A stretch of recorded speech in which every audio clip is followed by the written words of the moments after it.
Sabe o que a Mútua pode fazer por você e sua família? A Mútua é parte do sistema Confea-CREA, que atua para valorizar os profissionais das áreas tecnológicas. Ela é o braço direito que apoia esses profissionais quando eles mais precisam. Com um programa de inclusão, previdência complementar, planos de saúde, seguros e financiamentos, além de benefícios exclusivos para mulheres e pessoas com deficiência. Agora você já sabe, a Mútua é uma parceria para o seu futuro. A Mútua é para todos.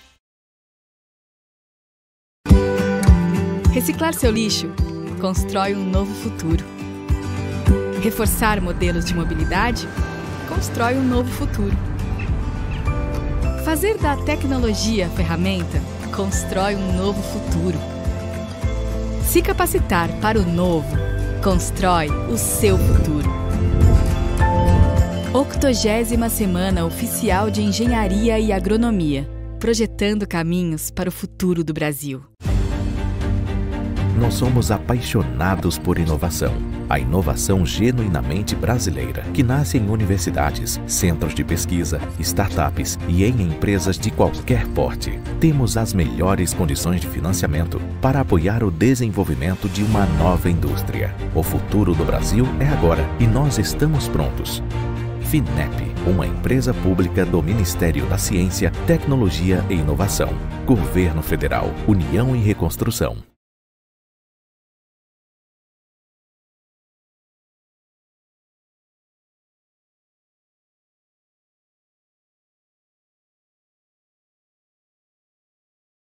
Daremos início agora ao painel Mobilização da Sociedade e a primeira Conferência Nacional da Engenharia. Perguntas para o painel devem ser feitas pelo QR Code que aparece no telão. E para quem estiver assistindo virtualmente, favor fazer as perguntas pelo link do vídeo que está sendo transmitido pelo YouTube. Convidamos como coordenador o presidente da Engenharia pela Democracia, Paulo Massoca.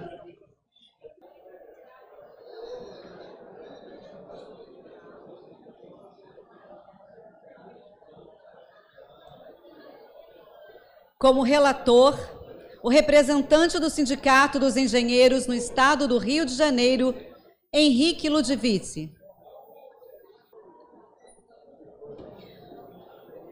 Palestrantes, o representante do Departamento Intersindical de Assessoria Parlamentar e do Conselho do Desenvolvimento Econômico e Social Sustentável, Antônio Augusto de Queiroz.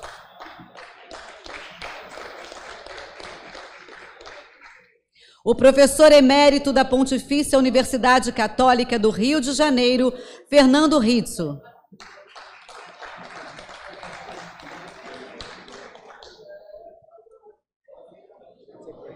Pode. O representante do grupo Gente Nova, Luiz Nassif.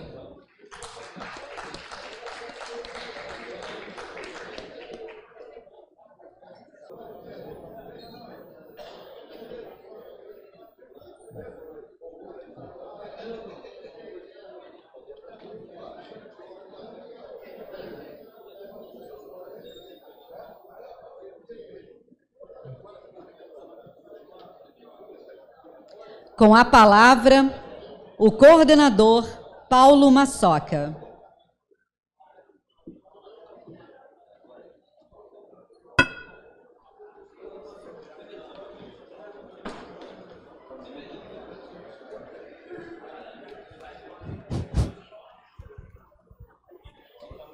Boa tarde a todas e todos. Estamos dando início ao nosso painel, último painel, painel número 6, Mobilização da Sociedade e a primeira Conferência Nacional. Eu queria agradecer a participação dos nossos palestrantes, professor Rizzo, professor Queiroz e o jornalista Luiz Nassif, pela disponibilidade de estar aqui conosco e fazer uma reflexão. Esse painel 6 é um dos painéis, vamos dizer assim, que a gente está buscando uma reflexão sobre como a engenharia, as engenharias e os objetivos que nós estamos buscando com esse fórum, nós podemos discutir com a sociedade brasileira, com os governos federal, estaduais e municipais. Então, é muito importante. E é por isso que ele faz uma correlação, uma referência à proposta que nós estamos fazendo ao governo federal de realizar a Conferência da Engenharia Nacional, nos moldes de tantos processos de conferências. Mas essa conferência é uma conferência importante, diferente, porque ela só tem sentido se ela for convocada pela Secretaria-Geral da Presidência da República. Porque as engenharias e todas as políticas que nós conversamos hoje aqui, ela é transversal na agricultura, na saúde, na mobilidade urbana, nas cidades, na energia. Enfim, para todo lado que você olha, se as políticas públicas não tiverem na sua elaboração, né, seja NIB, seja PAC, seja o que for, o olhar da engenharia, ela não se sustenta, tá certo? Pelo tudo que nós discutimos aqui. Mas essa discussão é uma discussão que a gente tem que fazer uma interlocução com a sociedade brasileira. Como já se disse aqui, a população, a sociedade em geral, tem uma grande consciência lá com relação à questão, por exemplo, da saúde. É necessário. O SUS, todo mundo admira, briga por mais recursos pelo SUS, são necessários mais recursos, como também segurança pública, e assim por diante. Mas com relação, por exemplo, à importância da engenharia, de termos nos municípios, nas prefeituras, de termos nos governos estaduais e no governo federal, nos ministérios, nós vivemos um processo de desconstrução do Estado brasileiro. Tá certo? Então, como é que você vai fazer um planejamento, programas de longo prazo, se você não tiver alicerçado num conhecimento técnico especializado? E o que a gente viu aqui em várias mesas, tá certo? De forma recorrente, primeiro que é o não reconhecimento, primeiro são programas que às vezes não se sustentam porque não tem possibilidade de ter gestão, de ter gerenciamento. Então, na verdade, o que o Fórum pergunta aqui aos nossos palestrantes é: como podemos avançar em relação a isso? Elevar o grau de consciência do país, dos governos, das lideranças políticas, no Congresso Nacional, no Judiciário, junto às outras entidades. Uma coisa muito importante nesse fórum, que me trouxe muita felicidade, que vários movimentos sociais tiraram posição oficial apoiando o Fórum da Engenharia Nacional. Vocês podem ver aqui nesse folheto, aqui no final, que além das centenas de entidades da arquitetura, da engenharia, da geologia, da geografia, da meteorologia e outras, nós temos também entidades que não são da nossa área, mas que estão solidárias às questões que nós estamos levantando. Tá certo? O movimento pela moradia, do sem-teto, e outros, e tantos outros. Então, isso é muito importante. Isso já é um sinal positivo de conexão. Então, colocando assim, como o tema da reflexão, eu vou passar a palavra, primeiramente, ao professor Riso, para que ele faça a apresentação dele e aceite esse nosso desafio, nossa provocação. Desde já, muito obrigado. Você vai falar do público? Tá, ok. Enquanto ele caminha, eu quero dizer o seguinte: este programa aqui, vocês podem baixar pelo QR Code, tá certo? E nele, na nossa mesa, há o currículo completo de todos os palestrantes. Foi apresentado de forma singela para a gente ganhar tempo. Mas são todos feras, tá certo? Com uma experiência muito grande, tá certo? E muitos trabalhos prestados à nossa engenharia, ao nosso país e ao nosso povo. Tudo certo? Tá bem. Obrigado. Bom, boa tarde a todos. Muito obrigado Paulo, Bom, primeiro eu queria agradecer o convite, né, ao Allen, o pessoal aqui, né, o Manso, o pessoal que me convidou para participar. Eu sou engenheiro também, e esses 2 dias foi muito interessante a gente perceber como é que o país já conhece a situação, os diagnósticos, né, e como eu já estou na estrada há algum tempo, eu acompanhei alguns dos programas que foram feitos ao longo desses últimos 30 anos, com a ideia justamente do desenvolvimento da engenharia. Então, inicialmente, eu queria, de novo, parabenizar a iniciativa e espero que eu possa trazer alguma contribuição. Eu estou colocado como professor da PUC, né? Minha carreira toda foi na PUC, ao longo da qual eu tive bastante envolvimento com a engenharia. Eu tive a oportunidade de trabalhar com o professor Valdemir Pirroy Longo, onde eu fiz o mestrado no IME, e a partir daí a gente teve sempre uma cooperação muito grande, e eu pude, de certa forma, acompanhar com bastante proximidade o grande trabalho que ele fez, por exemplo, quando ele estava na FINEP, né, de trazer programas mobilizadores, os programas do PDCT, depois o programa PRODENGE, né, para as engenharias, que tinha 2 braços, um era o REENGE, que era a reengenharia, onde se falava já isso na década de 90, do aprender a aprender, mão na massa, vários dos conceitos que a gente hoje ouviu falar aqui, não é de agora, a gente já passou por isso, já viu. Mas houve momentos em que eu acho porque a gente nota às vezes, eu acho que gostaria de trazer uma mensagem mais de esperança e de olhar positivo. Porque eu lembro, nessa década que eu falei de 90, como o país estava passando por um momento, de repente, de muita esperança, muito otimismo. Vários programas, né, como eu falei, o PDCT, então a gente tem criação de programas de governo muito bons, e isso aí ocorreu durante um bom período, né? O país desenvolveu bastante. Depois nós tivemos aí algumas dificuldades, e eu acho que nós temos que tentar recuperar isso com urgência, né? Então, no caso, eu só comento porque no caso do programa PRODENGE, eu participei do programa RECOP, que eram as redes cooperativas de pesquisa. Eu coordenei uma das redes, a Rede Metal Mecânica, e com isso deu para acompanhar bastante como é que a engenharia, na época, estava se posicionando e tentando contribuir. Já naquele momento, uma dificuldade que eu acho que a gente não conseguiu ainda superar, e foi bem comentado aqui em umas apresentações, é o pouco engajamento que a gente consegue das indústrias. E tem todas as razões, tem todas as explicações, é por causa de imposto, ou o que for, mas não há dúvida que eu acho que isso tem um pouco a ver com a dificuldade de interesse dos alunos pela engenharia. Porque, como falou aqui, às vezes tem casos até que você não tem o problema também da qualidade. Você, de repente, tem vaga, mas você não consegue pessoas com aquela formação.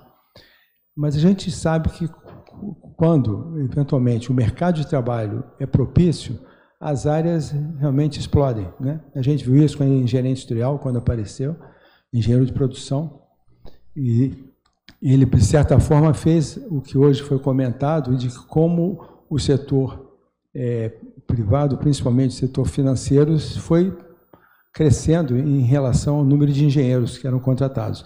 Vários dos meus alunos, né, eu era da PUC, vários dos meus ex-alunos terminaram trabalhando em banco, em empresas de consultoria e coisas assim, né?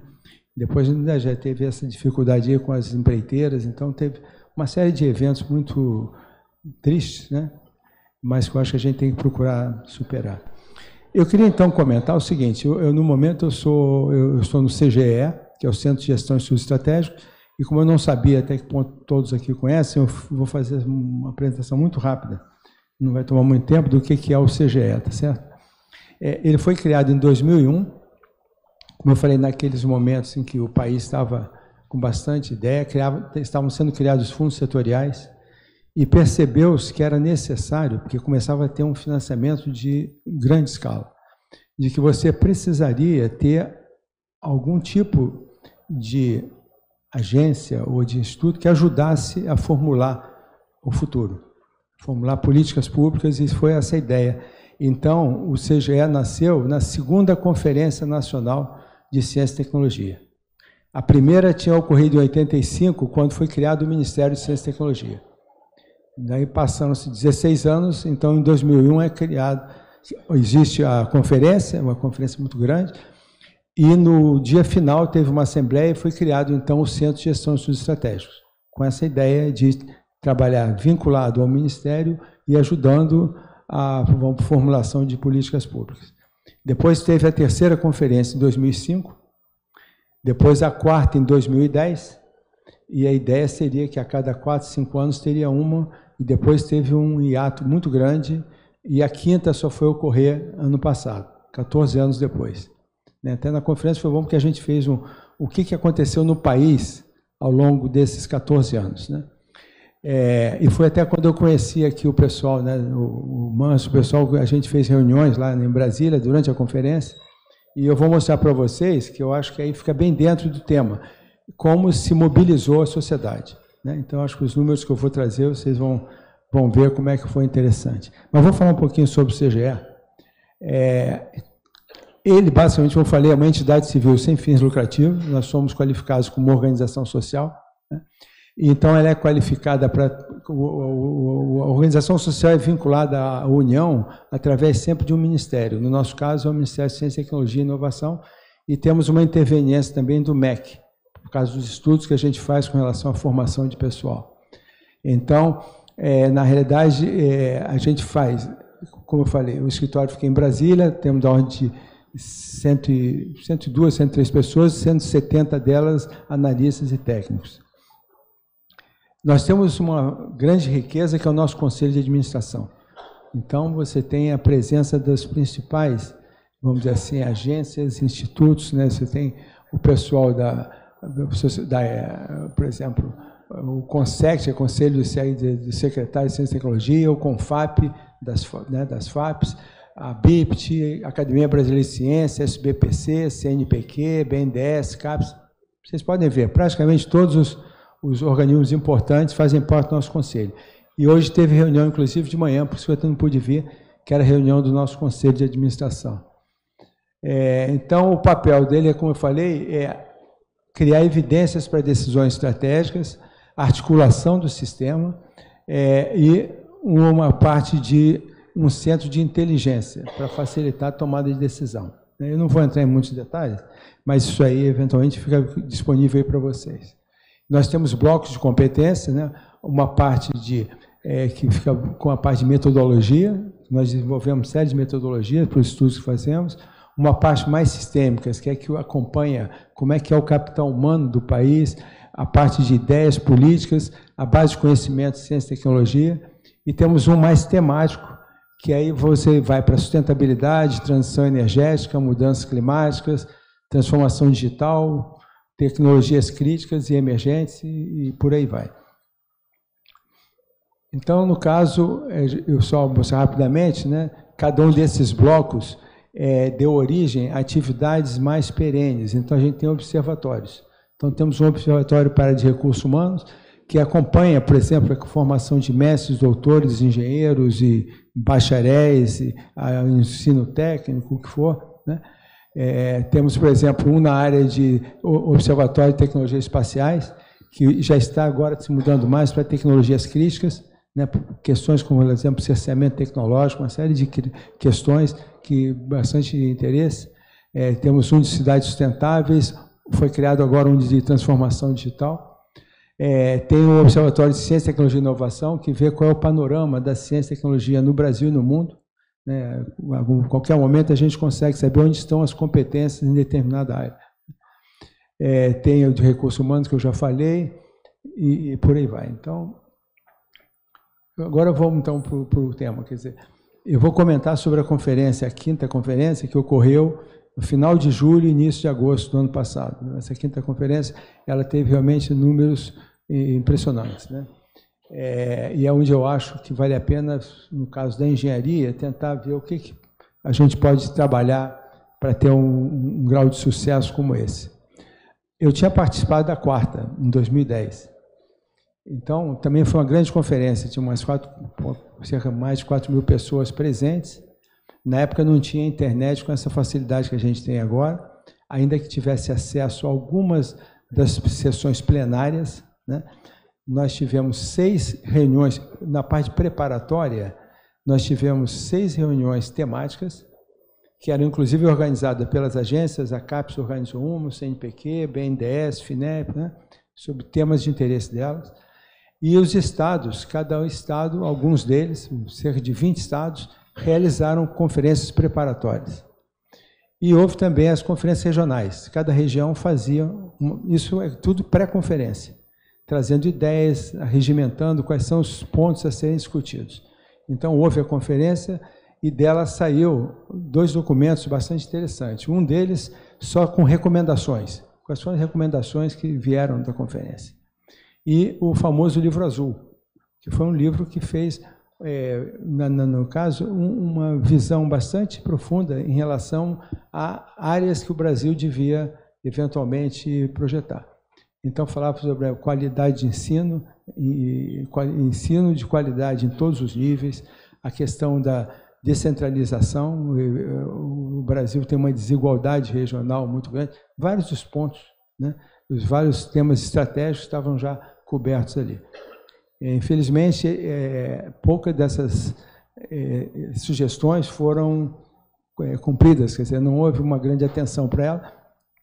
E o que aconteceu é que, quando foi feita agora a escolha dos temas para a 5ª conferência, percebeu-se que tinha que se usar basicamente as mesmas que estavam lá em 2010, que é a expansão e consolidação do sistema de ciência e tecnologia, a parte de neoindustrialização, no caso, na época, foi chamado simplesmente industrialização, um terceiro nível de temas estratégicos, né, quais seriam as áreas, né, nuclear, a área de defesa, e, finalmente, o 4º, que era desenvolvimento social. Então, na 5ª conferência, de novo, os mesmos 4 eixos, com ligeiras diferenças, eventualmente, como eu falei, o nome passou a ser neoindustrialização, o outro acrescentou um ponto ou outro, mas foram esses os nossos temas, né?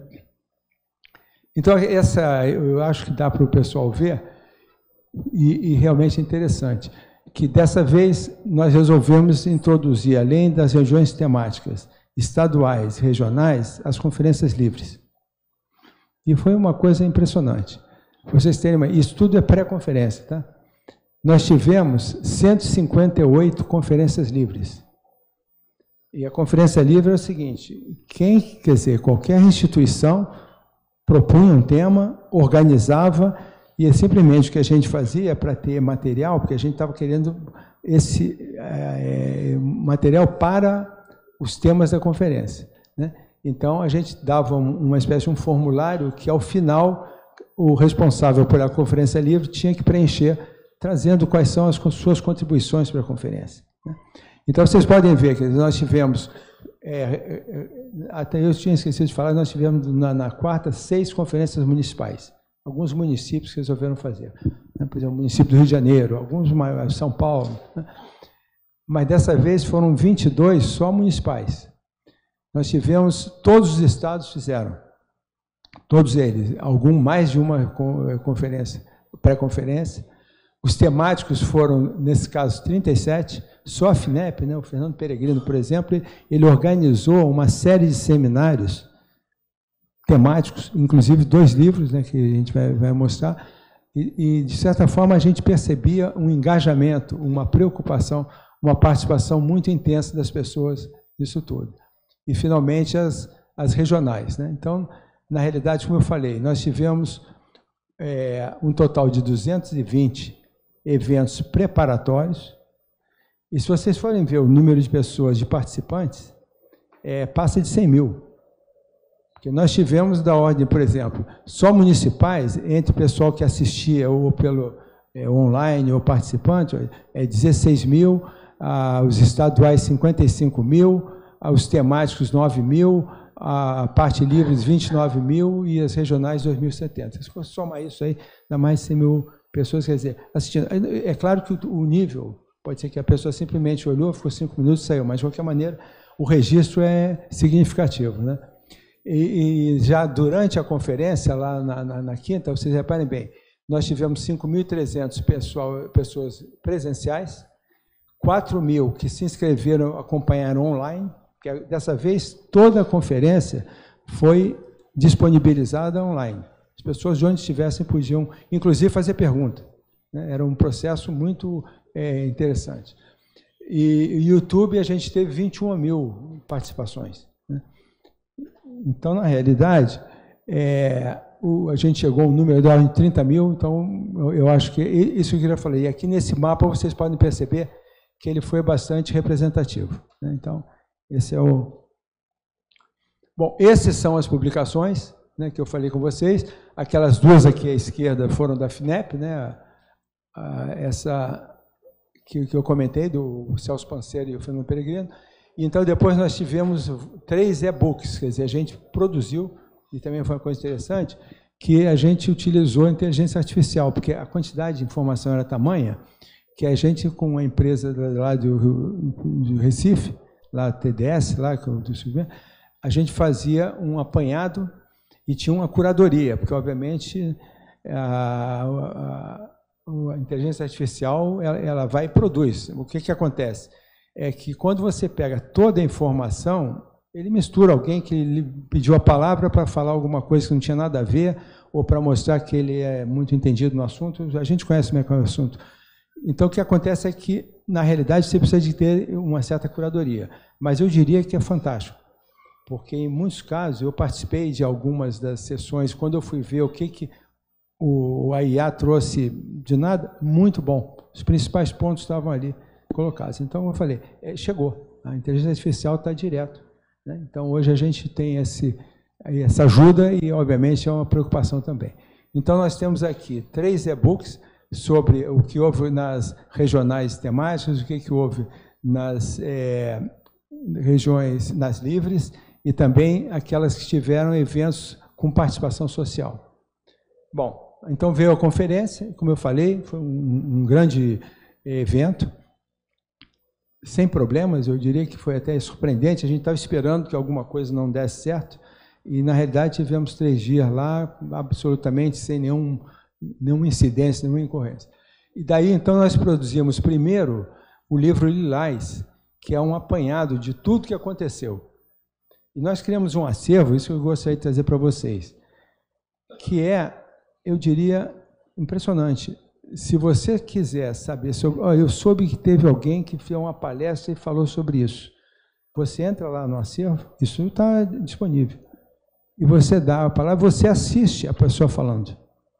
Então, quer dizer, nós estamos com toda a conferência praticamente disponível para quem tiver interesse se aprofundar em qualquer um desses casos, né? Então, finalmente, agora há pouco, foi esse mês mesmo, saiu finalmente o documento que corresponderia ao livro azul, que é o livro violeta, né? Então, eu trouxe até aqui para os nossos membros aqui do Clube de Engenharia e do Fórum, né? E, eventualmente, aqueles que tiverem interesse, depois a gente pode ver. E ele está disponível, é claro, online, né? Mas, então, como eu falei, eu acho que essa forma de fazer... Eu vou agora passar muito rápido, que já me alertaram aqui, né? O pessoal tinha comentado assim, poxa, eu fui ver o livro violeta, não tinha praticamente nada com relação à engenharia. A gente pediu para justamente fazer essa análise, e tem bastante coisa. E eu não vou entrar em muitos detalhes, vocês vão ver que muitas dessas coisas não tem novidade. Agora, tem uma grande vantagem que é a seguinte, é uma validação. Quer dizer, você fazer isso aqui foi apresentado. Eu queria só chamar a atenção que uma discussão que a gente teve ao organizar a conferência, essa ela devia ser do formato que ela foi feita, que era para você receber sugestões e levantar, vamos dizer assim, temas para discussão, ou se deveria ser do tipo que tem delegados, né? Então, eu queria chamar que esse tipo de conferência é bem diferente. E a gente acha que tem vantagens pelo fato de não ter a preocupação política, né? De quem vai, quem não vai e tudo, né? A gente sabe que a educação já tem experiência nisso, a saúde também, mas a gente achou que esse é um modelo que deu certo. Então aí, por exemplo, algumas das propostas para engenharia no contexto da neoindustrialização e inovação, né? São vários itens, eu não vou ler, mas como eu falei, ele vai ficar disponível aí para o pessoal. Depois a parte de engenharia e formação de recursos humanos, o parte do STEM, várias coisas que a gente ouviu falar aqui, né? A conferência já também tinha levantado formação de engenheiros e tecnólogos com perfil interdisciplinar, né? Inserção de conteúdo sobre inovação e empreendedorismo, programas de intercâmbio internacional, a engenharia na transição energética e sustentabilidade, né? Vários dos engenharia de materiais para reduzir emissões, né? Engenharia em semicondutores, tecnologias de ponta, os temas relevantes, todos eles foram, obviamente, criados e estavam lá. O caso do CEITEC, né, que foi comentado aqui, a empresa de semicondutores, que é considerado realmente um país precisa ter um conhecimento de chips, né, e poder fabricar, né. Finalmente, engenharia para defesa, os nossos setores estratégicos, engenharia de defesa, saúde e espaço e setor espacial, né. Então, como eu falei, o resultado da conferência eu acho interessante, porque ele valida, quer dizer, ele teve assim, uma boa participação de pessoas envolvidas, é claro que com diferentes níveis, né? Mas você chega com algumas dessas afirmações, é como se você estivesse criando evidências, né, da importância dela.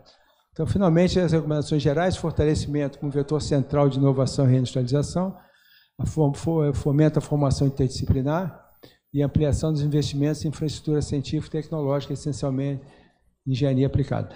Então, só para fechar, o que eu acho que é importante, e aí já como sugestão para o caso de uma conferência sobre engenharia, é utilizar essa ideia da capilaridade, quer dizer, de fazer algo realmente permeie, né? Aproveitar a engenharia espalhada pelo país, né, que elas possam ser canais de recepção, de sugestão. E outra coisa importante é a ponte com o social. Eu acho que isso é fundamental. Foi bem dito aqui, quer dizer, a engenharia se justifica pelo que ela faz para a sociedade. Eu acho que é isso que a gente tem que estar com base, né? Vários dos que aqui estiveram comentaram sobre isso.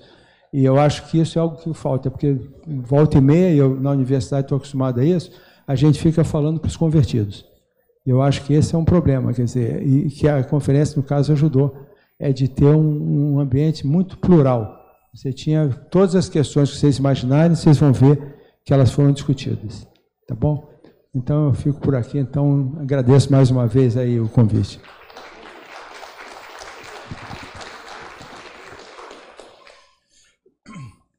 Obrigado, Iso. Muito interessante. Eu tive a oportunidade também de participar do processo da Conferência de Ciência, Tecnologia e Inovação. Lá em São Paulo, nós realizamos a ENGID, junto com a SBPC e o Memorial da América Latina, realizamos uma conferência Engenharia, Ciência, Tecnologia e Inovações. Encaminhamos as contribuições, participamos, levamos uma delegação, eu, Alan e o Manso, para Brasília, e foi muito interessante. E agradecemos demais a trazer essa experiência, essa metodologia, e o destaque que você fala, que é essa relação entre quem está organizando a conferência, os propósitos da conferência, e a comunicação e a interação com a sociedade. Então, isso aí é fantástico. E eu agradeço já antecipadamente você compartilhar essas informações. Eu vou agora chamar já imediatamente aqui o Antônio Queiroz, para que possa aí fazer as suas reflexões conosco e compartilhar conosco sua apresentação.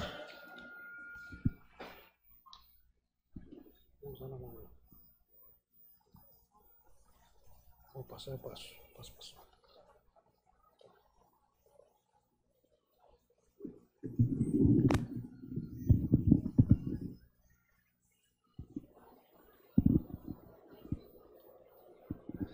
Boa tarde a todos e todas. É uma honra participar deste importante evento. Chego a ficar emocionado com o fato de ver tantas cabeças brancas aqui preocupados com o futuro do Brasil, né? Isso é muito importante.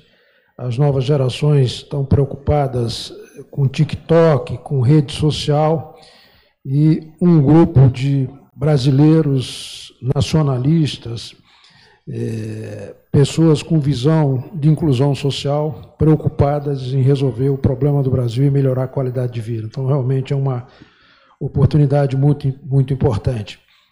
Nós vivemos um momento muito particular da vida nacional, né, que é desdobramento de uma série de ações do passado recente, né.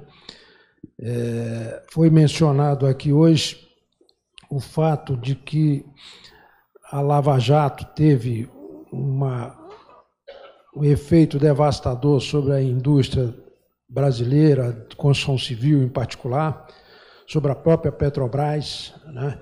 Há um ataque sobre os movimentos sociais e sobre o movimento sindical em particular, né? A engenharia também sofre esse ataque, tanto do ponto de vista das empresas, né, quanto do ponto de vista dos profissionais. O próprio Supremo Tribunal Federal avariou fortemente o piso salarial dos engenheiros, né? Houve uma tentativa no Congresso de derrubar, e a Federação dos Engenheiros evitou isso. Houve o envio desse projeto do Bolsonaro que permitia importar profissionais de outros países sem nenhuma reciprocidade, ou seja, um ataque de todas as frentes, e ver vocês aqui dispostos a fazer essa reação, esse enfrentamento, e mais do que isso, apresentar soluções, né? Vivemos um momento também muito preocupante do ponto de vista político, com a desqualificação da política, das instituições e dos agentes públicos. Isso é extremamente deletério para o futuro da humanidade, porque as conquistas do processo civilizatório foram produto de decisões políticas, os direitos civis, os direitos políticos, os direitos sociais, econômicos e culturais, né, os bioéticos, o direito agora à privacidade, que é uma nova geração de direitos. Tudo isso foi produto da política e está se buscando, em nome do lucro a qualquer preço, destruir essas bases que garantem a paz social no Brasil e no mundo. Nós temos aqui um Congresso brasileiro extremamente preocupante, esse é um desafio de trazer pautas para discutir problemas, soluções, com um Congresso que a gente pode classificar de liberal do ponto de vista econômico, fiscalista do ponto de vista de gestão, mas preocupado basicamente com cortar gastos sociais, né? Atrasado em relação aos direitos humanos e ao meio ambiente e conservador em relação aos valores, né? Então, um Congresso extremamente difícil, movido muito por interesses de big techs, de sistema financeiro, e, portanto, pouco preocupado com o investimento, com a produção. Então, e na sociedade, uma polarização absurda, né? Pessoas não preocupadas em resolver os problemas, mas de provocar os instintos mais primitivos das pessoas, né? Você vê que nas campanhas os candidatos apresentam, mais à direita do espectro político, os extremistas apresentam um diagnóstico com o qual todos nós podemos estar de acordo, mas em lugar de apresentar a solução para os problemas, né, como, por exemplo, desemprego, inflação, né, desagregação das famílias, etc., aponta supostos culpados, e os culpados são aqueles que querem efetivamente resolver o problema da sociedade, né, promover políticas inclusivas, mas a forma de impedir que isso aconteça é acusá-lo de ter feito a população sofrer. E é da índole do ser humano, antes de resolver um problema que o aflige, tentar se vingar daquele que supostamente o fez sofrer. Então, em lugar de buscar a solução, busca a vingança, e nós estamos nessa divisão absurda. Então, é nesse contexto que a gente vai falar um pouco aqui, rapidamente, sobre a questão da conferência e da mobilização. Então, é realmente importante essa ideia da conferência e da mobilização, porque ela vai contribuir para institucionalizar a participação social, né? Vai ter um decreto, na hipótese de ter a convenção presidencial, e uma organização e articulação a partir de um ministério, portanto, com a institucionalidade, com a participação de todos os setores. O diagnóstico para isso, nós temos aí um país por construir, né? O Brasil é a 10ª economia do mundo, mas está na posição 50 em relação à infraestrutura, e, portanto, há muito o que fazer, e na posição 84 em relação a IDH. Ora, se nós, com IDH muito baixo, com a infraestrutura insuficiente, somos a 10ª economia do mundo, imagine se tivéssemos investimento em infraestrutura, né? Qual seria o nosso IDH, né? Muito melhor, certamente, e o nosso PIB também muito maior e possivelmente não, com certeza, com maior inclusão social. Então, esse contexto é um contexto de crise estrutural, de desindustrialização e deficiência na infraestrutura, e tudo isso requer ações coordenadas. Então, deve-se buscar ações coordenadas do setor privado, governo e sociedade organizada. A soberania deve ser buscada reduzindo a dependência tecnológica e a desindustrialização. Isso requer inovação e requer capacidade técnica, e a engenharia possui essas condições, né? Ela pode dar respostas a essas situações, né? Nós temos uma dependência tecnológica muito grande em duas dimensões. Uma, que é preocupante, mas não é objeto do que tratamos aqui, que é a incapacidade que se tem hoje de controlar o uso de tecnologia, como os smartphones, a internet, os jogos eletrônicos. As pessoas estão absolutamente viciadas nisso, e isso é um problema. Mas o problema que nos interessa é na perspectiva de reduzir a dependência do Brasil em relação à chamada economia compartilhada, por exemplo, né, em que se usa como serviço de Uber, serviço de entrega de alimento, a dependência que a gente tem de patentes internacionais e da comercialização de serviços e produtos oligopolizados internacionalmente. Isso a gente só vai conseguir fazer com investimento nessas áreas vinculadas à engenharia.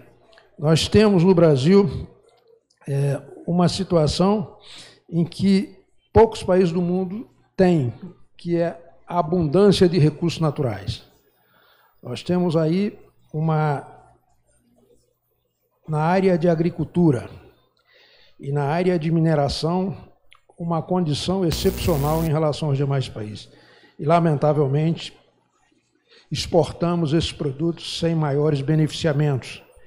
E o investimento em infraestrutura, a presença da engenharia mais forte, certamente ampliaria tanto o benefício para consumo interno quanto para a exportação.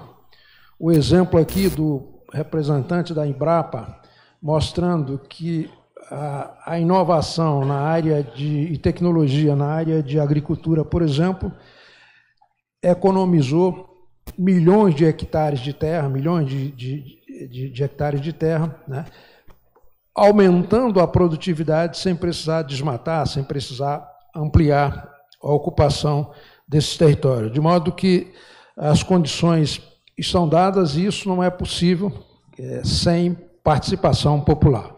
Então, nós temos uma infraestrutura insuficiente, que, para que o país tenha soberania, ele tem que produzir os insumos, e as guerras e a pandemia deixaram isso muito claro para a gente, né?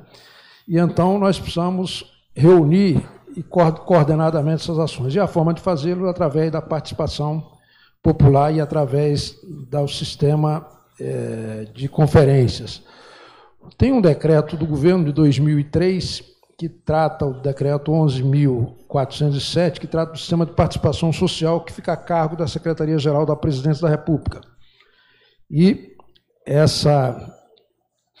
esse decreto que faz a coordenação e a articulação de todas as conferências.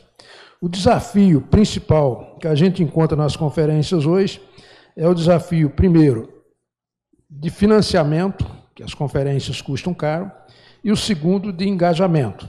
Então, o desafio de engajar pessoas para defender ideias no momento em que prevalece o individualismo e a ética da prosperidade individual é um desafio grande, né?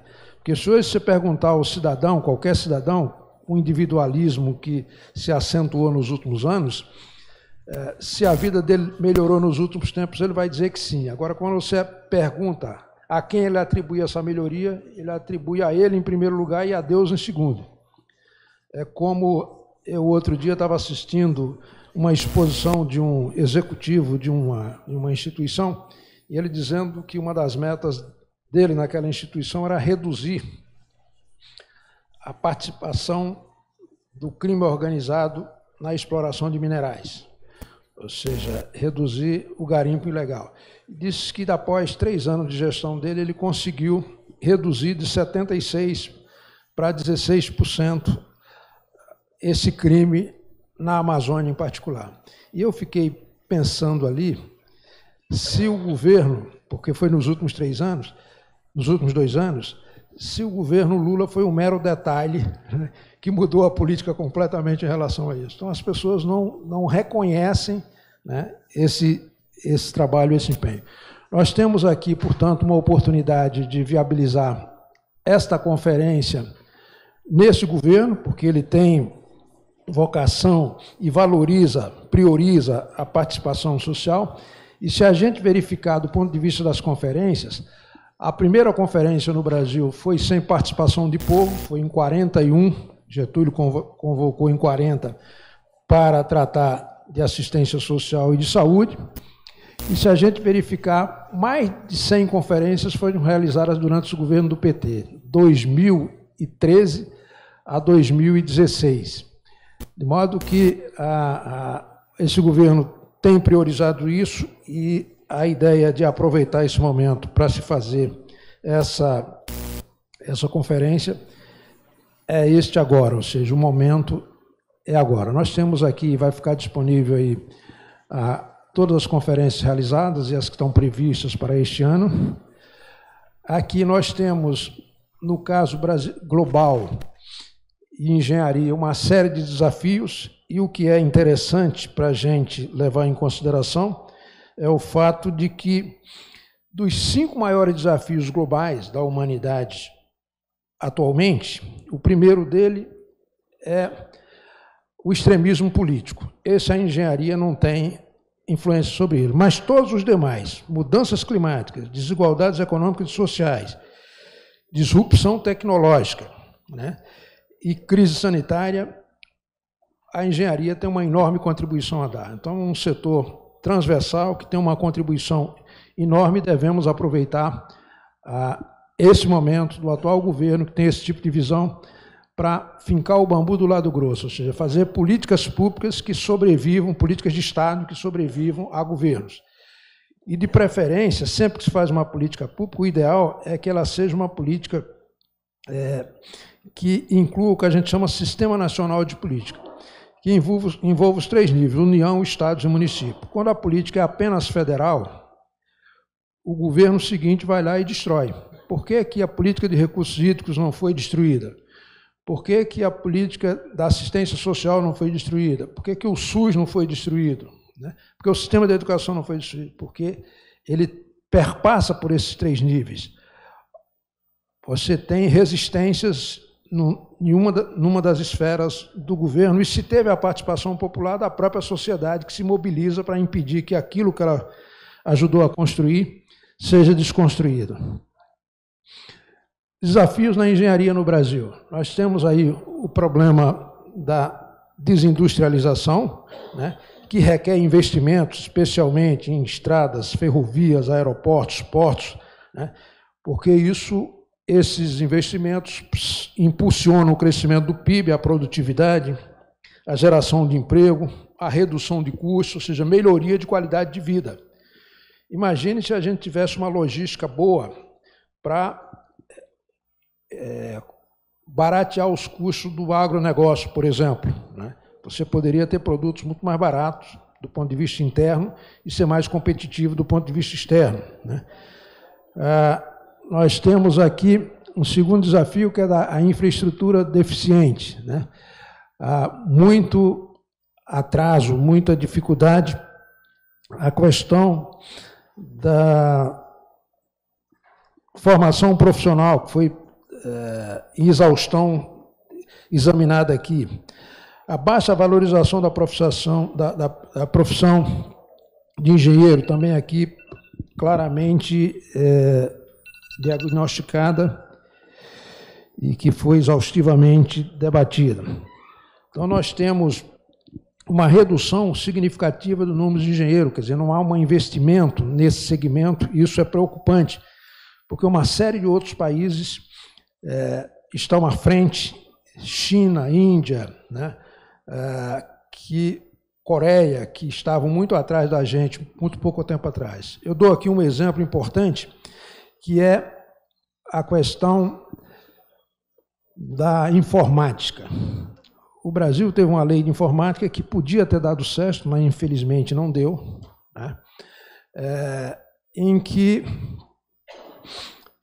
o Brasil, por exemplo, com a criatividade do brasileiro, inventou o boleto. O boleto é uma invenção brasileira.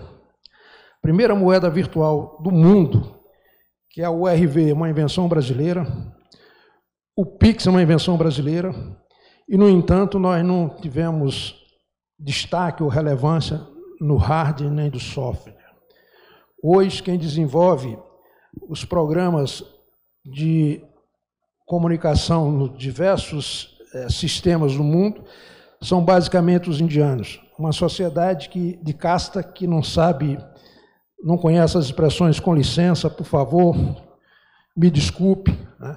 Isso é extremamente preocupante para o mundo. Nós temos aí agora discutindo o projeto de lei da inteligência artificial e devemos aproveitar esse momento para debater um outro projeto muito importante, que é a participação do cidadão, do proprietário do dado, no resultado que esse dado produz do ponto de vista de retorno financeiro. As Big Techs são muito mais ricas do que os bancos, do que o sistema financeiro. E elas se apropriam das informações sem compartilhar com quem gera essa informação, com quem produz essa informação, com quem é o verdadeiro dono dessa informação. E há uma dúvida se isso não vai levar a privacidade, não vai haver quebra de privacidade. Claro que não. Quem é que vai cuidar mais dos seus assuntos do que o próprio proprietário? Então tem que trabalhar essa ideia da monetização do dado, naturalmente, levando em conta aspectos éticos, de integridade, etc. Mas é fundamental, porque as Big Techs estão se apropriando e utilizando os nossos dados sem fazer com que a gente tenha qualquer participação nisso.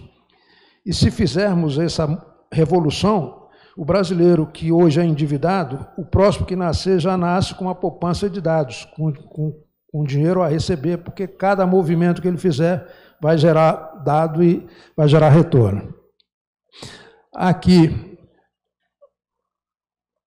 a ideia, portanto, é despertar, né, a importância da engenharia na valorização das políticas públicas. Devemos, portanto, conectar ensino, pesquisa, projeto e execução e ter espaço democrático, trabalhar a mobilização, ter coordenação e trabalhar na perspectiva desses investimentos. As parcerias da engenharia, da universidade, das empresas, do governo, é um desafio enorme para os engenheiros que vão coordenar esse movimento em direção à conferência, de criar os comitês locais, promover os encontros temáticos. Do governo, o desafio é integrar a engenharia fortemente ao PNE e ao PPA, e o Allen é muito amigo do relator da LDO agora, que é o Carlos Aratini, que é uma oportunidade importante de incluir esses temas da engenharia fortemente na LDO que está sendo elaborada para o ano que vem. As universidades podem dar uma contribuição enorme nesse processo e as empresas igualmente. Aqui, só a título de ideia, alguns eixos temáticos, a formação profissional, portanto, a valorização e a capacitação, o desenvolvimento tecnológico, portanto, a inovação e a pesquisa, a ideia da engenharia pública, a infraestrutura nacional, a ideia da sustentabilidade, que é a transição especialmente na área de transição energética, e a inclusão e diversidade. Então, temos aí pautas muito significativas. O momento é agora, a conjuntura é favorável do ponto de vista interno, porque o governo está permeável e tem isso como uma prioridade, e a vontade política de fazer. É a prova de que está acontecendo aqui nesse momento esse evento. É, portanto, urgente para superar esse atraso em relação aos demais países no que diz respeito à infraestrutura. E, por fim, trabalhar a mobilização dos engenheiros, da sociedade, do governo, das indústrias, para viabilizar esse tema. Então, chamamos a atenção aí para a mobilização coletiva, para a conferência como um marco, né? O compromisso de construir um país soberano, justo e sustentável, e, portanto, os próximos passos aí vai ser de organizar comitê, engajar parceiros e planejar a primeira conferência. Os resultados esperados, um diagnóstico profundo dos problemas da engenharia, propostas concretas para a valorização profissional, a articulação institucional da engenharia com os entes estatais, a produção de uma carta e o destaque vai ser transformar ideias em ação para um projeto de país. A mensagem final é que a conferência é uma janela de oportunidade para colocar a engenharia no centro do desenvolvimento nacional. E, portanto, aí a convocação para participar. Com isso, eu agradeço a paciência de vocês, peço desculpa pelo improviso, e deixo aí uma sugestão de leitura, que é um livro de minha autoria, falando do funcionamento do governo da máquina pública. Então, mostrando como funciona o Estado brasileiro, em geral, os três poderes, e o Executivo em particular. Muito obrigado.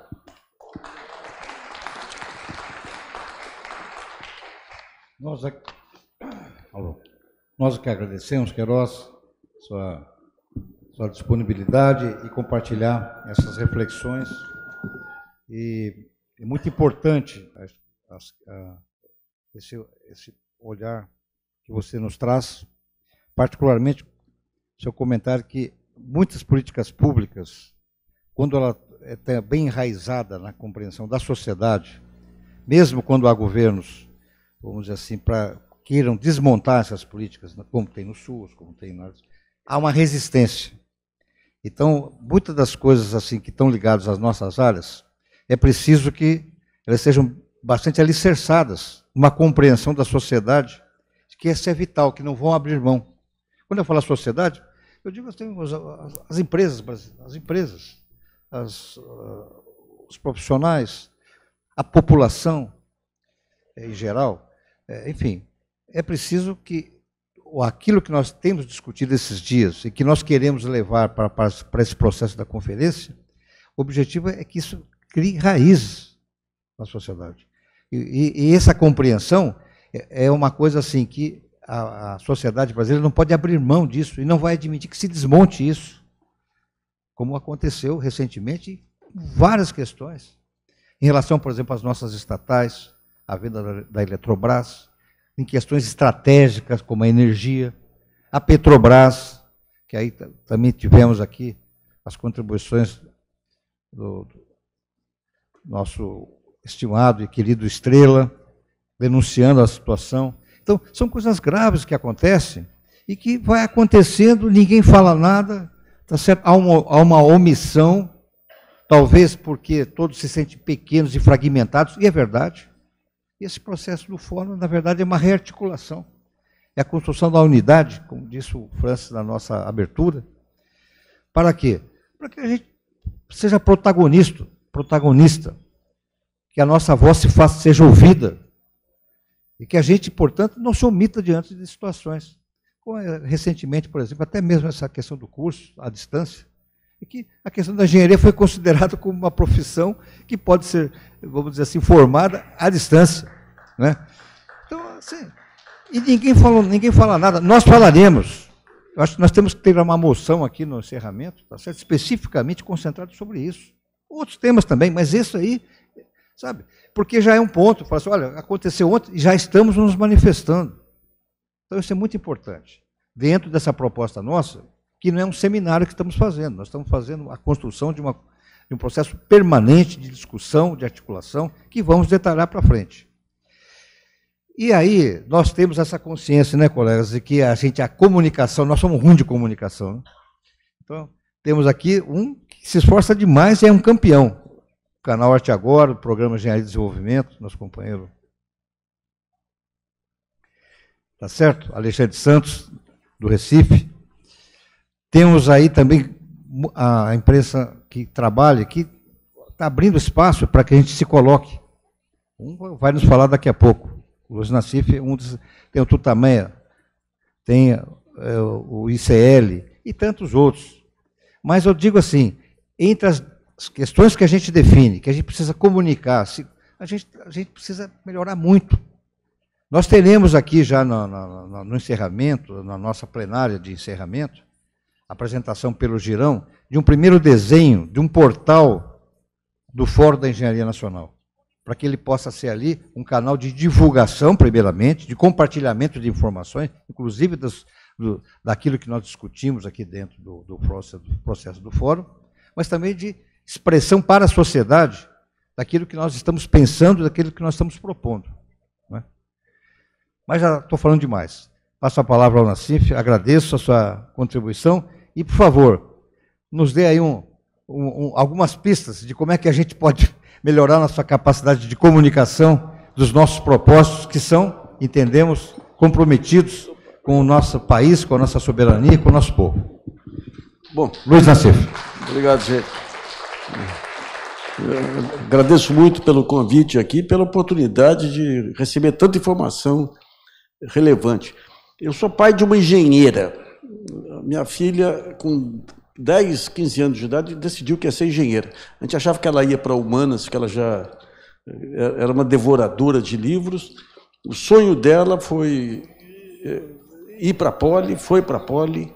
Eu diria que uma das grandes emoções que eu tive foi no diploma dela, em parte, ter uma filha diplomada, mas em parte, pelo que eu percebi, o que as cotas fizeram com a Poli.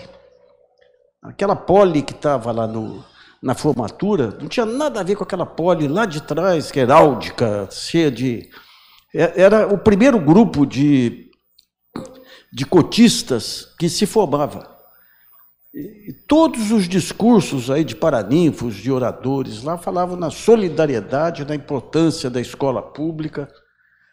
Então, eu acho que o enriquecimento que se deu com essa convivência entre pessoal, as diversas classes sociais, foi fundamental para consolidar esse sentimento de Brasil. Esse é o ponto. A minha filha fez parte do Grêmio. Quando veio a pandemia, o Grêmio se juntou, falou com grupos de ex-alunos da Poli e tudo, fizeram vaquinhas para conseguir equipamentos de informática para os cotistas. Você vê a situação, os cotistas, quando tinham provas lá, eles tinham que chegar na véspera, à noite, lá para poder estudar de noite, porque se de manhã eles pegassem condução, e levava 3 horas e tudo. E daí a reitoria, acho que quis proibir que o Grêmio ficasse aberto lá, os alunos se reuniram, fizeram uma manifestação em solidariedade aos colegas. Então, digamos, esse sentimento de Brasil, no fundo, ele tá como base para tudo isso que a gente viu aqui. Eu estava vendo a apresentação do CGE. Em 2014, o CGE fez um baita de um projeto, que era o Brasil 2025. Até me convidaram para ajudar a organizar as informações lá. E fizeram o quê? Em cima da academia, em cima das universidades, trazendo propostas das mais variadas. Quando eu vi aquilo lá, eu falei, nossa, a Dilma logo que ela foi eleita, ela vai sair falando, assobiando, chupando cana, tudo junto, porque está tudo pronto. Era um projeto de país pronto, entregue pela academia através do CGE. Nada aconteceu, né? Veio... Quando chegou no meio do ano seguinte, eu encontrei alguém do Palácio, eu falei, mas vem cá, aquele projeto do CGE, ficou numa gaveta lá, não se abriu. E daí, quando a gente olha o que acontece no país hoje, nós temos um país sofisticado, complexo, E temos na área pública verdadeiras joias de pensamento estratégico. O CGE é um caso desse. O IPEA é outro caso. A FINEP é outro caso. O BNDES é outro caso. ENAP é outro caso.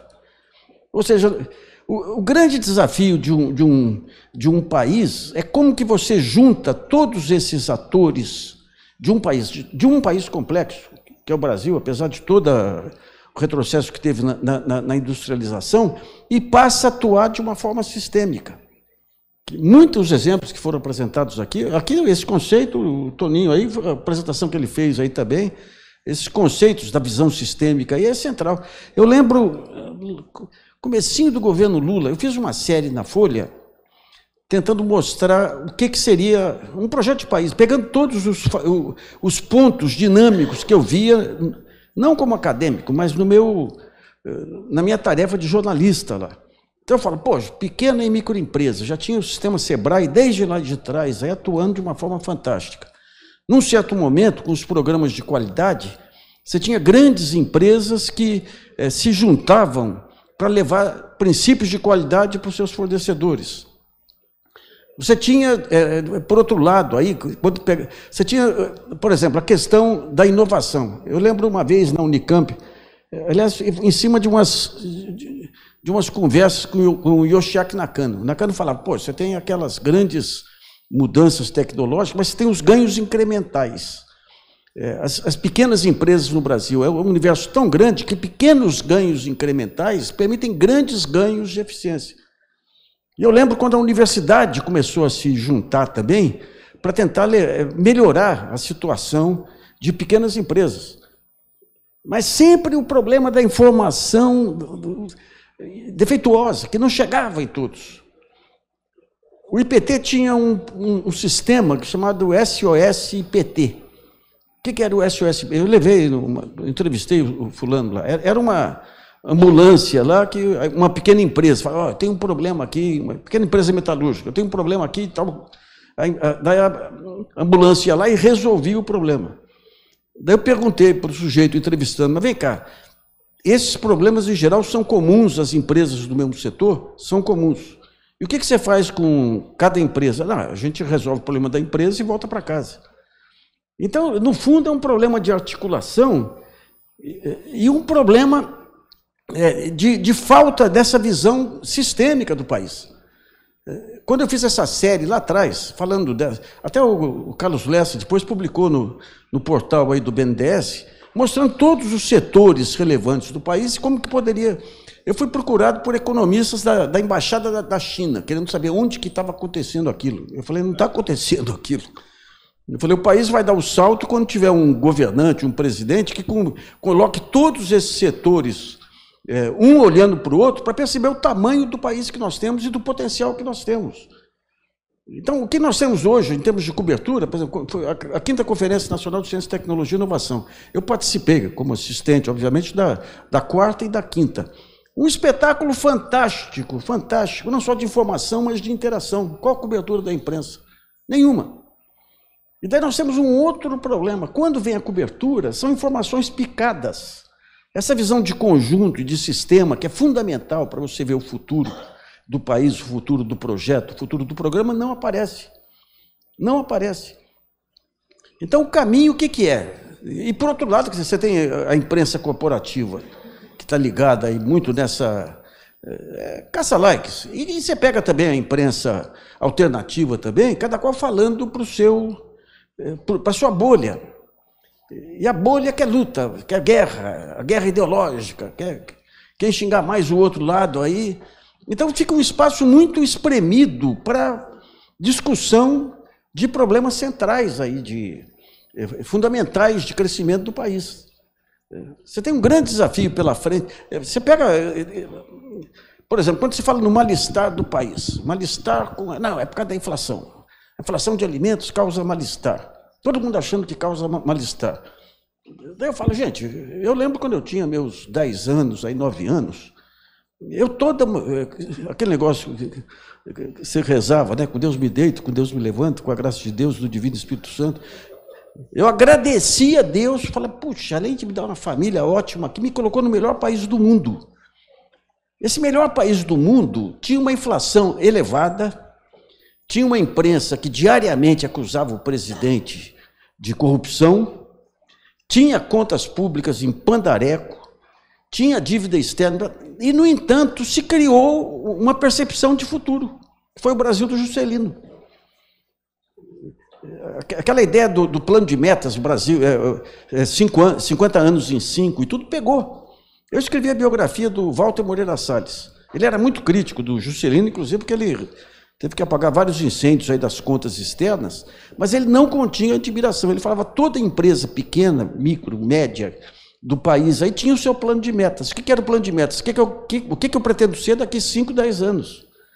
Isso é criação de futuro. Essa magia que contamina o país numa direção só, isso é trabalho de estadista. É trabalho de estadista.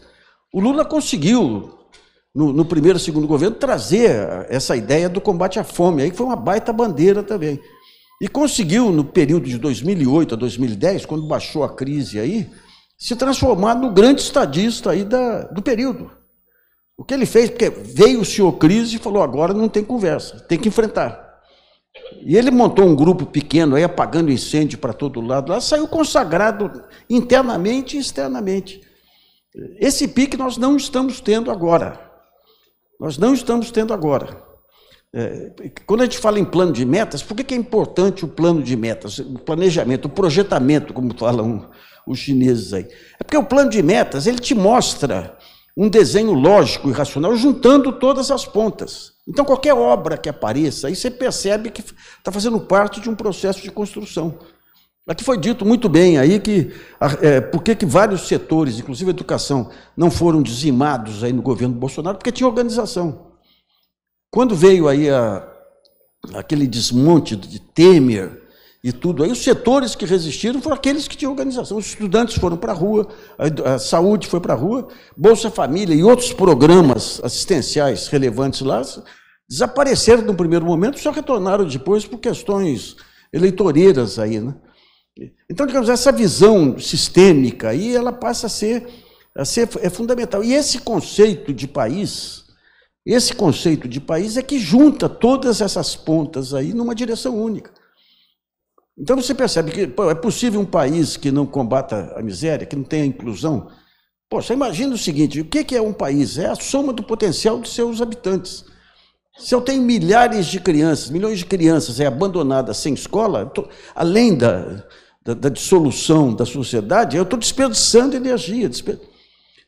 Então esses princípios vão ser muito relevantes, porque nós temos agora, até 2026, talvez a maior ameaça o Brasil como nação. Que eventualmente, aí se aparecer um Tarcísio de Freitas e tudo aí, desiste no país, desiste definitivamente. Isso aí é um risco. Ele é um Bolsonaro com visão estratégica. A lógica dele em São Paulo vai ser replicada aqui. Hã?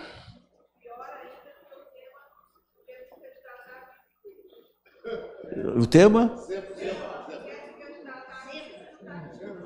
Não, o Zema é aquele cara que come banana com casca lá. Esse é um imbecil aí que... Não, esse é imbecil. Esse não... O Tarcísio que ele fez com a Sabesp lá, negociata, a falta de limite dele para uma negociata, sem medo de ser feliz. A maneira como comprou os parlamentares, os deputados, a maneira como está transformando a PM paulista em milícia, afastou todos os oficiais aí legalistas, aí está colocando um bando de assassinos aí, arrebentando tudo. A anticiência dele lá, vendendo... É que São Paulo reagiu aí, mas ele queria esvaziar a FAPESP, esvaziar a USP, está querendo esvaziar a Fundação Padre Anchieta, né? O que ele faria no poder seria nítido aí, né? Começaria afastando todos os oficiais legalistas do alto comando. Vocês imaginam o seguinte, gente, se 2008, se 8 de janeiro, como que foi se impediu o golpe? Um grupo de oficiais que não aderiu ao golpe Mas você teve uma movimentação de ministérios públicos estaduais que os procuradores estaduais fizeram uma articulação entre eles e decretaram estado de emergência. Em estado de emergência, a PM tem que ficar aquartelada, não pode sair, senão tem desdobramento aí jurídico. E elas ficaram. Se tivesse um maluco, que nem o general Guedes, lá em Minas, em 64, se tivesse um Derrite agora, que pegasse a PM paulista e fosse em direção a Brasília, o que aconteceria? Você teria PMs de outros locais, você não seguraria a peteca. E por tudo que a gente vê, se tivesse vencido o golpe lá, seria um massacre. A noite dos longos punhais da Alemanha seria reeditada aqui, por aqui, né? E o que ele faria? O que faria o Tarcísio agora em cima dos exemplos do Milei e do próprio Trump ali? Seria no primeiro mês começar a destruir tudo, essa privatização de universidade, acabar com todos os setores aí, porque a lógica do Milei é essa. Você aplica um choque, joga tudo lá no subterrâneo e depois vai melhorando um pouquinho. Além de ter pegado um país atrapalhado que nem a Argentina. E cada melhora pequena que tem dá popularidade para ele. Por quê? Porque é o medo de voltar a um caos maior ainda do que aquele que ele deixou. Então esse vai ser um desafio. Agora, de que maneira se avança nessa direção? Você pega, por exemplo, a 5ª Conferência Nacional de Ciência e Tecnologia, o Livro Verde. O Livro Verde, só agora que montaram um grupo para começar a trabalhar e pensar um plano nacional de ciência e tecnologia. Um governo que já passou mais da metade. Eu acho que cada setor tem que começar a preparar, a se articular e pensar sistemicamente o país. Lá no GGN nós estamos lançando o projeto Brasil, que a ideia é principalmente pegar todos esses temas, aí um vai ser engenharia, obviamente, estou falando com o pessoal aí da área acadêmica, dos diretórios também, e trazer as ideias relevantes e criar ambientes que possam falar com outros ambientes, sempre pensando o país do ponto de vista de planejamento, do ponto de vista sistêmico. Então, nós temos lá o Sérgio Rezende, que vai ser membro do Conselho, o Beluso, membro do Conselho, o SBPC, que vai estar junto com a gente também. Então, temos todos os componentes. E um ponto central, que a engenharia foi dito aqui, que eu enfatizo também, tem que se pensar em todos os programas de colocar grupos para discutir como que pequenas microempresas podem ser beneficiadas por esses programas. O Lula, mesmo no tempo da Dilma, com o Gilberto Carvalho, tinha um negócio muito interessante, que eram os grupos de trabalho, eram secretarias que viraram depois ministérios, sem aumentar a estrutura, simplesmente para poder conversar de igual para igual com o Ministério forte. Então, você tinha os princípios que eram definidos por essas secretarias ligadas à organização social, direitos humanos, que eram incorporadas pelos ministérios mais fortes. O que a gente vai ter que fazer agora, quando você pensa em transição energética, é capital intensivo. Quando você pensa na NIB, é capital intensivo. Quando você pensa na tecnologia e inteligência artificial, muitas coisas são eliminadoras de emprego, apesar da ênfase que o Lula deu na 5ª Conferência, que quer uma inteligência artificial que não... Então, seria muito importante que dentro da engenharia e dentro de todos esses programas, temos muitos bons programas sendo montados. Tem o do Haddad, o do Alckmin, da Tebet, do Ministério de Ciência e Tecnologia e tudo, que se comece a criar estruturas para apoio às pequenas empresas. Porque a geração de emprego vai depender de bico, vai depender de agricultura familiar, tipo MST, tipo cooperativismo, e um dos grandes ativos que o Brasil tem são essas pequenas organizações de pequenos espalhadas por todo o país. O Instituto Roosevelt, tempos atrás, ele fez um estudo, como salvar a democracia. Ele falava, a única maneira de salvar a democracia é aprofundar a democracia. E foram buscar exemplos em todo o Ocidente, não acharam um que prestasse. Daí falaram, vamos sair do Ocidente. Daí vieram para o Brasil. Aí. É só o pessoal aqui que vai lá para Miami que acha que o Brasil é o Ocidente, né? E falaram, o melhor exemplo que tem é o Brasil, com as conferências nacionais, com esses grupos de acompanhamento e tudo. Então, é isso que tem que ser estimulado.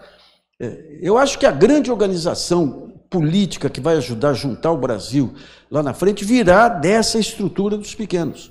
Quando tirar de lado aí essas discussões político-ideológicas, tudo aí, e conseguir juntar uma associação comercial, que é local de bolsonaristas, com um MST, porque as grandes plataformas aí, elas vão arrebentar, estão arrebentando com o comércio independente, com as pequenas empresas. Então você tem todo esse desenho a ser feito aí, mas sempre colocando como prioridade a pequena empresa, o cara de bico, e tem muitas políticas existentes por aí. O próprio BNDES tem linhas aí. Um país que conseguiu organizar catadores de lixo, ele tem um know-how danado, gente. O MST é uma tecnologia fantástica. O MTST, eu fui anos atrás conhecer aquele Ocupe 9 de julho, fantástica a maneira como criaram, substituíram o papel do Estado aí. Depois prenderam a Carmen Lúcia lá, que era presidente, por suspeita de ligação com o PCC. Eu fiz um artigo furibundo contra o Tribunal de Justiça, na semana seguinte, 3 bloqueios de conta minha aí, de ações de imprensa aí, e coisa e tal, né?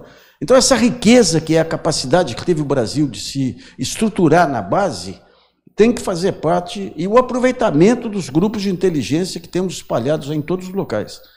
Eu queria dizer que foi um grande prazer aí ter acompanhado. Eu ia falar um pouco aqui em ferrovia, aqui, mas depois da aula que eu vi hoje de manhã, até desisti aqui, né? Hã? É que meu tempo aqui, mas como é que é? Ela já liquidou aqui, tempo encerrado aí. Não, aí depois pode... O que eu fiz foi pegar uma ferrovia ultra rápida e usar inteligência artificial para levantar todos os setores que podem ser beneficiados, envolvidos aí na construção de uma ferrovia. E tudo isso demanda planejamento, não é fazer que nem faz o Tarcísio de criar uma bitola lá para o metrô em São Paulo, que só vale para empresa estrangeira. Então, isso aí você tem uma capacidade de... E daí o que é? Você pega todos os setores da engenharia, de projetos, setores industriais, de fabricação de trilho, fabricação disso, daquilo. É muita coisa que está envolvida, beneficia agronegócio. Você tinha um grande programa do Jango, que foi abortado pelo golpe, que era fazer ferrovia e, nas margens da ferrovia, aproveitar as terras para a reforma agrária. Bom, só para terminar, anos atrás eu fui no COP, e o COP tinha um trem sobre levitação. Pois é. E para ganhar viabilidade, ele precisava de uma empreiteira. E a Lava Jato liquidou com essa empreiteira. Pessoal, um abraço para vocês.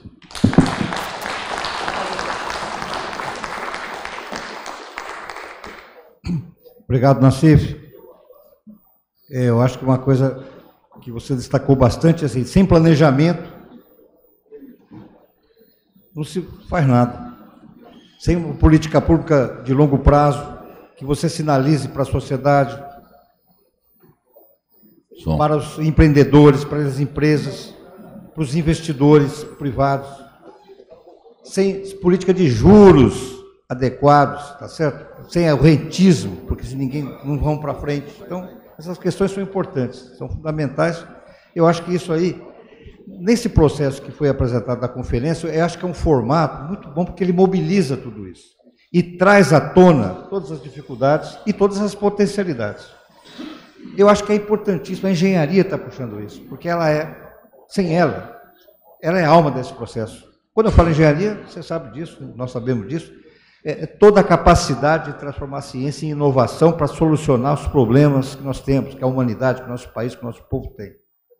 Então, aí envolve os engenheiros, as carreiras da engenharia, da arquitetura, da geologia, da agronomia, da geografia, meteorologia, enfim, matemáticos, físicos, sociólogos, cientistas sociais, porque muitos desses projetos precisam essa reflexão também, né?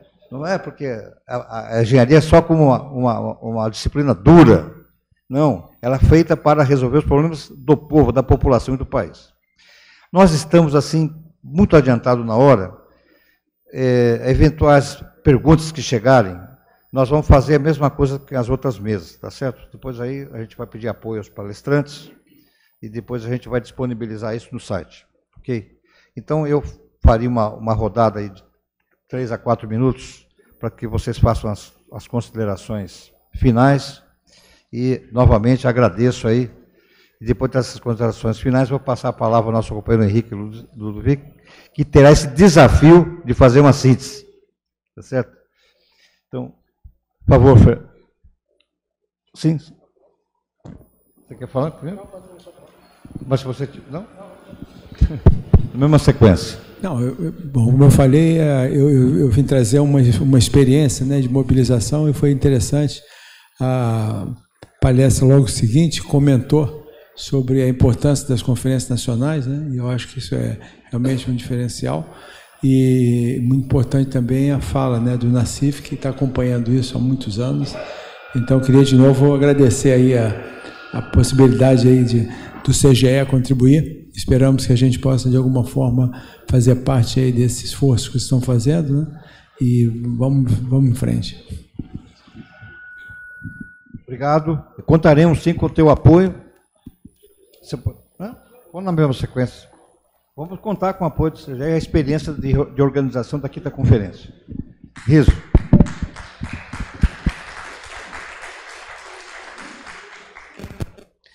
Bom, na verdade, apenas para, mais uma vez, reiterar aqui o cumprimento à organização do evento, uma oportunidade ímpar, num momento de confusão geral, se reservar tempo para debater um problema que realmente interessa ao país, né? Então, parabéns à organização e estou à disposição para outras oportunidades. Muito obrigado. Nós que agradecemos. Toninho. Luiz, Nassif. Bom, eu já falei muito aí, mas eu acho que o ponto central aqui, que é o lado forte, aí é essa consciência geral aí da importância do trabalho interdisciplinar aí e do trabalho com legitimação social e legitimação política. E essa legitimação é dada pelo atendimento das necessidades da população. Tem um grande... Nós tivemos o melhor programa de industrialização aqui, que foi o Programa de Desenvolvimento Produtivo, que trouxe aqui os laboratórios, as patentes médicas para cá, que é um baita exemplo. Aliás, a gente vai colocar no Projeto Brasil como ponto central de discussão. O que é? Identifique um grande problema do país. Em cima desse grande problema, junte tudo que você puder, capacidade, poder de compra do Estado, os setores que estão envolvidos naquele programa, as pessoas que vão ser, os setores que vão ser beneficiados. Então, digamos, falta só a imaginação criadora. O resto do Brasil tem todos os componentes aí para ser um grande país. Okay. Obrigado, Nassif. Antes do Ludovic tomar a palavra e pegar e fazer o seu relato, eu queria agradecer aqui o apoio da Mútua, do Confia, o apoio da FINEP, foram parceiros importantíssimos na viabilidade do nosso fórum. Então, a todos os dirigentes que nos apoiaram, obrigado em nome de todas as entidades que organizaram, que estão organizando, estão nessa primeira reunião do Fórum da Engenharia Nacional. Muito obrigado. Companheiro, a palavra é sua. Bom, primeiramente, saudar a todas e a todos, agradecer o privilégio de estarmos todos no Clube de Engenharia do Brasil, debatendo engenharia, debatendo o nosso país. Parabenizar cada um dos palestrantes, resumir o que eles falaram com tal profundidade. É extremamente complexo, mas o riso nos trouxe, literalmente, algo muito grave: desinteresse dos alunos na engenharia, o mercado propício é o que atrai a juventude, nós precisamos nos voltar para isso, a atração pelos bancos, carreiras financeiras, a 5ª Conferência de Ciência, Tecnologia e Inovação, que ele mencionou da importância das suas conclusões, da disponibilidade desses temas, os acervos, as 150 conferências realizadas no país. Nós poderíamos também citar tudo que o Queiroz aqui colocou, mas principalmente a tentativa de desqualificação da política no Brasil por determinados setores, desconhecendo que os direitos são assegurados pela política, a polarização da nossa sociedade com a intervenção em interesses de grupos em detrimento do coletivo, a articulação a partir da institucionalidade, ou seja, uma conferência desse marco efetivamente pode trazer o Brasil à consciência da importância de investir, de valorizar a área tecnológica do país, e disse mais: se com IDH baixo, infraestrutura deficiente, somos capazes de avançar como temos avançado e criar taxas de crescimento, imagine se nós tivéssemos a correção desses indicadores e os investimentos adequados. Falou ainda da abundância de um país com recursos naturais, do custo das conferências, mas da necessidade do engajamento das áreas e das políticas públicas além de governos. O Nassif, do alto da sua larga, longa experiência e trabalho a favor do nosso país, disse que é pai de uma engenheira. Eu sou pai de uma jornalista e de um economista.